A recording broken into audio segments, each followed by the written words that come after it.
Hey guys, this is Dr. Hub. In case you haven't subscribed, please do subscribe for updates. Staph aureus, and let's look at the cutaneous infections and the diseases. So first we look at the direct invasion. So this will be direct invasion, and this will be of the skin as well as the adjacent tissues. So skin and the adjacent tissues. So what does it include? This can include the presence of carbuncle.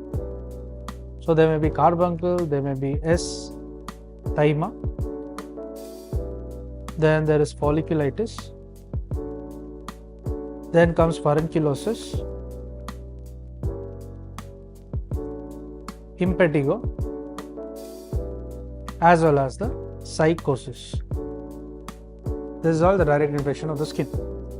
Now in secondary infection, what is present? Secondary infection, there is presence of eczema.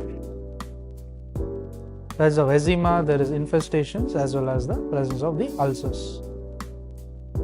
Then we move on to the cutaneous diseases. So here in cutaneous diseases, this is due to the effect of the bacterial toxin. This is due to the bacterial toxin. So there is SSS 4S syndrome, that is the Staphylococcus scalded syndrome. Staph scalded skin syndrome. So then is the TSS is the toxic shock syndrome. And then is the SS, that is the Staphylococcus scarlatina.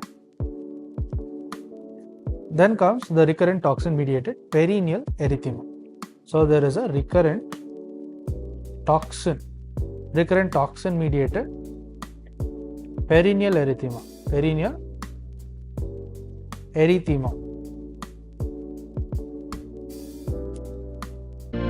To learn and grow daily like this, please do subscribe.